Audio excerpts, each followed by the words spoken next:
Keith, we're here with I Am Me, bro, and you just dropped some bombs on marriage. And so for those that don't know, they're listening right now. So a lot of our guys are obviously entrepreneurs. You're an entrepreneur in a multi-million-dollar company, but you kind of had a shift, and you went to a big shift that was kind of obviously still an entrepreneur, but going into a very unique topic on helping men and women, but mainly men from the male side on their marriage. Yeah. And it's not so much, maybe even go a little bit deeper, it's not even so much the marriage, is also, I'd probably say I'll use the words that you used yesterday. You said how to be wanted. Yeah. Okay, now that word wanted is a key freaking word. Yeah. Right? Yeah. What does that mean? When I say the word wanted, what does that mean to you as a man? As a man, it means my wife goes, I can't wait for him to get home. Oh, I can't wait for us to have sex tonight. Oh, I can't wait to go on a date with him. I can't wait for him to grab my hand. I can't wait to be able to share my day with him. I can't wait to be around this man and be as close as I possibly can to him. And that's because she's wanting you. She desires. And is it, I'm going to use a broad statement here, but I would say that it's fact that all men have a desire, a driving desire to be wanted. Yeah. I mean, it's like, it's inside of us. You cannot not want it. Yeah. Unless maybe something's wrong with you, right? Yeah. I think about John in the back. He's a little bit different. But if you're a normal male, right, John? Then your quick wit. I love your quick wit. Inside this, dude, every man wants to be wanted by the partner. Yeah. But that's tricky to get. And what's unique is, as you were teaching yesterday, I was like, oh shit, that's so, you said it. I'm not saying this because this is your genius, not mine. You said, what you guys are thinking that I'm saying is like level 10 genius. Yeah. But I'm fucking showing you the most basic concepts of how to be a man. Yeah. But it's like so foreign to us. Why is it so foreign to men now? I think my personal belief is that society, there's an agenda behind those who pump all the information into society, and to have weaker men helps them with their agenda. I know that sounds conspiracy, but it's like if you go on the TV or the this or the that, it's like saying men are toxic, you shouldn't want to win, you should be humble, and it's like push down. So man's left in a society. This is, I believe, the biggest problem. You and I are apex predators. Yeah. Literally dropped into the earth with no clothes and said, go kill and eat. Yeah, survive. Except we now don't have to really survive, or it doesn't take much to survive. You could survive off of Twinkies and soda. Right. But there's a primal animal inside you that says, I'm meant for more, there's something more, I want that. I'm being told I'm not supposed to want that, but in every man lives an animal. Yeah. The top animal that was given dominion to dominate, run, bring order, rule, bring it all together, and yet most men are like, they've been shoved that that's not right. Hey, you should be nice. Well, what does nice mean to you? Mm-hmm. Does it mean telling you the truth? Or does it mean making sure I don't hurt your feelings? Mm-hmm. So like if you think of Sparta, those guys they lived a way, they didn't care if you believed it or not, because they didn't have to pay a tax to this, or they were Sparta. We own us, this is how we do it. They would kill their young if they thought they were gonna bring down the tribe. Mm-hmm. You know where they learned that from? Wolves, lions, cheetahs, gorillas, every other wild animal out there. Mm-hmm. So to us, we've been like sensitized, really desensitized to that animalistic thing, and everything's got to be nice. Don't say that. No, you saw it kind of live. Me and Garrett, like, we go after each other because we have one code, and that is to become our best. So I think it's society has pushed down, and a lot of men were raised with either a single mother or two mothers because their dad gave his balls away. When I'm sure you get this pushback a lot, I want to hit it with you. When people say, maybe people listening or whatever it is, and they'll say, oh, Keith just sounds super misogynist or male chauvinistic. Yeah. What do you say back to that? The best is to go have an interview with my wife, and she would tell you, Keith uses his power to empower me. Yeah, yeah. So that's my wife. She literally said it. We had a group out to our man cave, and she told every one of those men, she goes, I am ruined for life by this man right here. I could never be with another man. And I go, elaborate on that. Why? She goes, because you empower me to be all of me, because that doesn't make you afraid. Yeah. And that's for most men. They don't know how to be powerful and then empower those around them, because they're like, oh, well, what if? And so am I misogynist? Because I believe in roles? That's what I'd say. Well, just because there eventually is going to be a leader. If it goes bump in the night, there is an unwritten, unspoken rule that there's one of us getting out of bed to go check it. Yeah. Who is it? Yeah. It's me. Right. Is that misogynist? No, it's the way it is. So I always like to use this analogy. The gazelle can complain to God. The lion's faster and he has sharper claws. All I have is these little hooves. What the hell? Doesn't matter what you say. Reality is reality. So as men step out of fantasy land and go, okay, wait a second. The truth of the matter is, my wife doesn't want to have sex with me. She's not actually attracted to me. Why? Well, because you didn't show up this way, this way, or this way, or this way. Well, yeah, but the Bible says that she's supposed to. You're just complaining that she's just laying there having sex with you and not actually into it. Yeah. So do you want that? No. Then you have to become a different guy. You talk about the 5 dials. Yeah.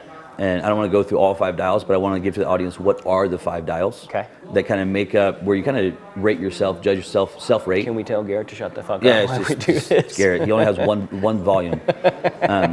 Talk about though the 5 dials. What are the 5 dials? You got to be. The dials are what she's judging you on where you are at as a man. And her attraction level to you. Are you a good parent? Are you a good partner or like best friend to her? Are you a producer? Are you actually producing anything? Are you a player, having fun within your marriage? And then do you stand in your power? Meaning you're not going to change who you are necessarily for somebody else. You're going to be the authentic version of you. And I always say this, I'm doing all these things because I want to be the best man possible for me. Yeah. Because if she gets the best version of me, that's what's going to make her the most happy.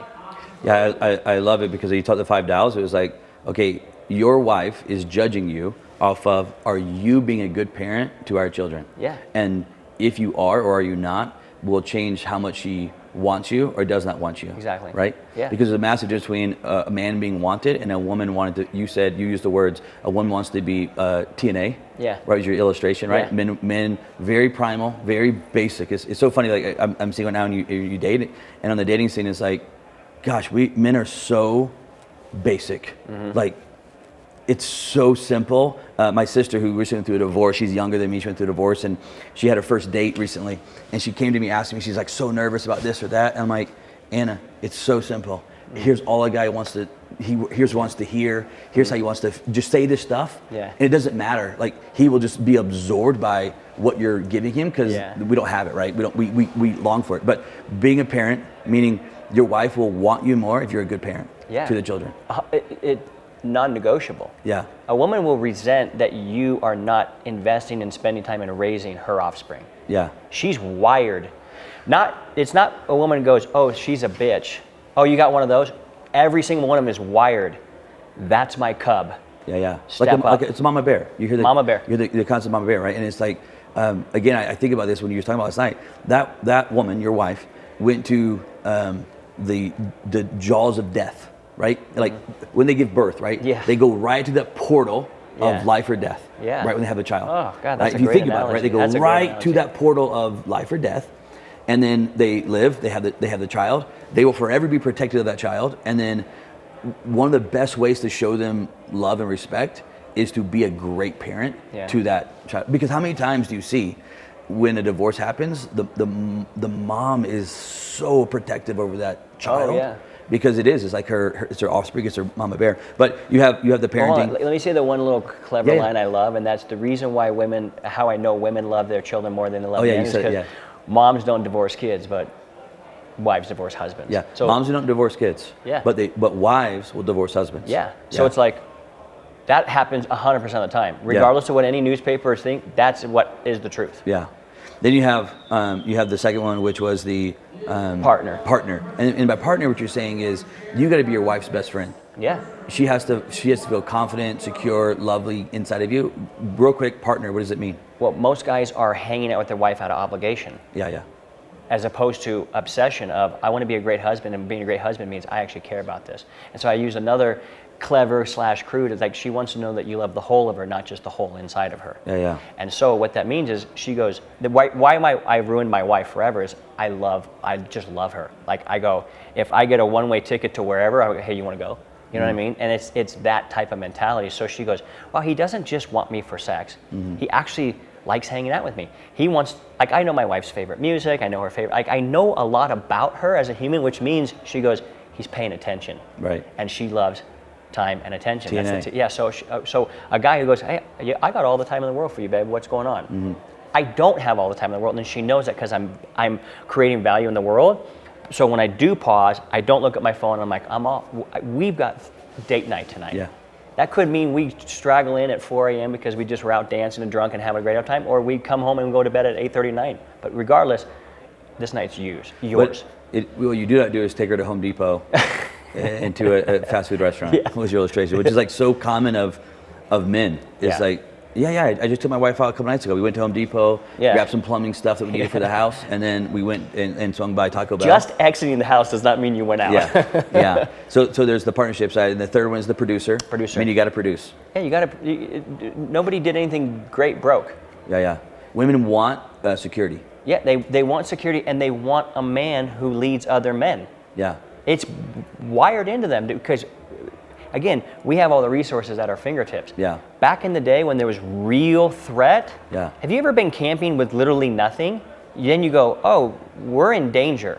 Because I honestly, unless I get a good throat grab on that cougar, I'm done. He's built way faster to do it to me. Right. So she goes, all right, well, but it's a wire. Again, ancient, we haven't changed as humans for thousands of years. Just what's around us, are the comfortability, if you will. So you put a primal creature in a civilized land, no wonder we have so much shit going on. Name one relationship where people don't butt heads. I don't know of one. I've got the greatest relationship of anybody I know, and we still go, nah, I don't think you, no, you're not getting away with that one. Same. Right. I go, and I just realized, dude, we're just a couple of primal creatures that are in a civilized land, but we actually don't know how to be civilized per se. When you talk about on the producer side, I'm gonna go back to the parenting side. I think because of it's wired that mama bear has the offspring, and she's forever connected. She's not gonna divorce the kids. She'll divorce you, but she ain't gonna divorce the kids. Part of that security, I think, is so important because it's her role to take care, to make sure those kids are provided for. Even if you suck as a fucking producer, she still has to go find a way to provide. And she will. And she will. If that includes, if she had to fucking go break into a store and steal, she will. To feed her kids. To feed her kids, right? And what she wants out of that, her partner, her husband, is to make sure that not even so much, I would say her, as much as her children are provided and have that security from their fucking father, their father figure in their life. And again, I think it's a massive turn on for the woman, right? Huge. In a rightful way, not in a wrong way. The third one is, the fourth one is player. Of course, when you say that, people think the games and so forth as the playing, right? What do you mean by player though? Player means that you play. You have fun. Like you actually, and I quote the great American poet Cyndi Lauper, girls just want to have fun. That's just simply saying that built into women, the feminine spirit is they dance, they flow, they like to do a lot of that stuff, but they can only do that in the comfort of safety and security. So that's why the other dials are so important. But once you handle those, you come in and go, hey, I want to have fun. We look at the bedroom as a playground. Every man looks at the bedroom as a playground. Doesn't mean his bedroom is a playground, but he wants it to be a playground. We look at the female body and go, that's greater than any toy I've ever. World. It's like, oh my God, can I just, let me be alone with it for an hour? You know what I mean? And it's funny because we have that as a child. Like as a kid growing up, we're mesmerized by the female body, if you will. Mesmerized. And then, but in our society, we're made to feel a pervert if we want sex. And that's a defensive thing that women have applied to men. But the play for thing is, are you actually going on a date? That matters. And the analogy I like to use, and I used last night, it was simple. When's the last time you take your wife on a date? And the guys are like, oh, I don't know. Like you said, we went, 6 weeks ago, went to Home Depot and then swang through Chick-fil-A. I'm like, oh, all right, no wonder, Casanova, you're not getting any action. But what if... John, did you hear that? Yeah. Just making sure. What if you were single and the hot girl from high school DM'd you and said, hey, let's go on a date, let's hang out. And you're like, oh, that sounds great. How would you show up for that one? Dude, it's called effort. It's so crazy because you get that illustration last night. I'm single, right? And I was in the back listening, and I was thinking, when you said, how do you show up for a date? Well, because I'm single, I said, oh, well, I plan the date. I figure out where we're going. I make reservations for the date. Like, I make sure all this stuff is ready. I shower, I shave, like, I do all, but go back to be fair to myself, go back to my marriage, right? I've been divorced. Go back to marriage, and it's like, oh, shit, I only did that at the beginning. And I didn't carry that thing all the way through. And then it became, like you said, I'm wearing now joggers and flip-flops, Yep. running an errand and thinking that we're growing together as a partner. Yeah. But now being single, like I go on these dates or whatever it is, and it's constantly, everything has to be perfect in that date. Yeah. And then I was thinking, shit, dude. And it was only because, again, while you're going through it, I wasn't going through a married man, I was going through a single standpoint. I was like, that's so true, because right now it's all I do, right? The last one there is... let me just add one analogy. Sure. Most guys think that when they say I do, they cross the finish line. Yeah. But if you have the mentality of I just stepped into the starting blocks, it changes everything. Yeah, because now you're like, now I got to really put in effort. Why? Because the truth is, long-term attraction and short-term attraction are two different animals. Right. All the game books, all the how to get laid, all this stuff focuses on short-term attraction. You don't give the woman attention. Let her earn her earn your attention. You don't just give it to her. But your wife goes, I earned it, motherfucker. Now give it to me. Right. And you have to give it to her so that she feels fulfilled. Isn't that true? That in the short term versus long term, in the short term, if you want to play in the, I think both of us have probably had some wild days in our past. And in the short term games, it is literally, if you think about the exact opposite of the long term play. But because this is how we got laid in the past, we then take this and use this inside the marriage. And then can't figure out why it doesn't work anymore. And there's a lot of aspects of it that are true, but here's the energy behind it all. Guys are doing stuff to get laid. Short term. They take that, I got to do stuff to get laid, short into the long-term relationship, and it's not about that. It's about who did you become. Right. Because a lot of guys, I ask guys in married game that are struggling, I go, let me ask you, do you think I would put up with that? Do you think, I say this, do you think my wife would ever do that to me? They go, oh my God. I go, do you think I would have ever accepted that? They go, no. I go, what's the difference between you and me? They're like, oh, your standard is how you live. I go, then adopt these standards, become this guy, and like I'm never worried about having a sexless marriage. I won't tolerate it. I'll first look at myself. But that's you. That's going to your point where I think we're about to go. You'll never accept it because you won't accept it from yourself. You won't accept exactly. Because I became the guy. I became the guy. I know when I walk around, I know I've been with hundreds of very beautiful women. I know what they think about me. I don't have to wonder. I already know. So I just go, okay, cool. Well, that's because of who I become. So the real thing about married game and what I teach and why I do this is, guys, if you become the guy, you have all the options in the world. I love it. Yesterday in class, you were talking about if you'll do these things that I'm telling you, you will have women knocking on your doors because there's just a different piece to it. It's because they're in a good way, not in a bad way, but it's what they're looking for and it's what we're looking for. And then when a woman sees it, they are highly attracted. And it's because it's from birth who we are. It's our DNA. Go back to the primal side. Last thing is you had the power. Is the fifth dollar there. What is power? Power simply means, for most men, they don't do what they say they're going to do when they say they're going to do it. This was nail on the head when you hit this one, dude. When you hit this one. I couldn't wait. I actually shifted that dial a little bit for this room. And I'm glad I did because it makes it more succinct what I'm trying to say. To say it, I want to make sure you cover one point that you covered in class, but go power, what does it mean? The power simply, okay, so for my wife, she'd be like, hey, can you hang this painting? Yeah, I'll get to it. Right.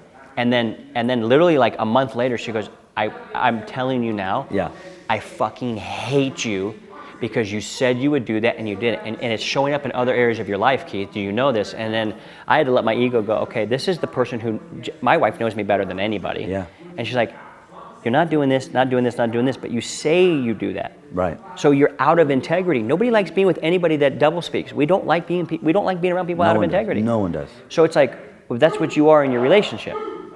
And so power, when I came, I said, I'm going to do everything I say I'm going to do when I say I'm going to do it.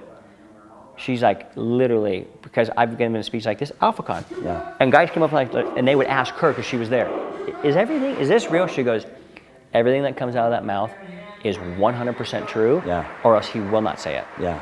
So that's the integrity. That's why there's a lot of guys are like, oh, that's so true, because it's truth. I love that piece. Truth has a very sharp tip on its spear. Last question we got to wrap up here is on the IME show. We have the IME show. We ask everybody one question, right? IME is the fingerprint, meaning there's only one Keith out there, right? There's only one Keith Yackey, and there's only one.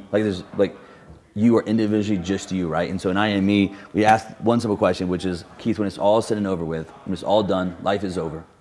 If the world remembered you, you wanted the world to remember you as one word, what would you want the world to remember Keith Yackey by? I already know what it is. It took me Shut. A quarter of a nanosecond. Okay. It's because it's what all my friends are attracted to in me. Okay. And it's 3 letters, J-O-Y. I am joy. J-O-Y. Yeah, Joy. I'm joy. Okay, so when I do this, some people take a long time to answer it. Yeah. Some people are like, boom, they know what it is. Yeah. Why did you so quickly say joy? Because that's what, it's what I feel almost all the time. Even in hard shit, I go, oh, okay. Whew. Yeah. But all my friends, like I have a concept called the 4 horsemen, that my 4 friends, I said, we're gonna be best friends till we're 88, and you're not allowed to get out of it. And me too. I said, we're gonna be the old motherfuckers with everything and drinking coffee and playing backgammon. And every one of them says, you introduced me to joy. You embody joy. So it's not just Gary, it's not just everybody. They're like, dude, I feel, and I think joy creates the one effect that I really want in this life. And this is I believe my purpose in life is to make people feel better about themselves after having been around me. And that's not because I said, oh, you're allowed to get away with loose standards. It's, hey, you see what a standard will actually do? I'm a regular dude, I just live by the standard, and you are a regular dude, and if you live by the standard, you can feel the same way. So I'm joy. I love that, and man. I think I know for a fact I bring a lot of joy in those who are around me. They've said it to me enough. You want the joy from a personal side internally to you, and then you also want to bring joy to all those around you. So when it's all over with, remember Keith Yackey as joy. Joy. I love you, man. Keith, appreciate the interview, bro. Appreciate it. Thank you.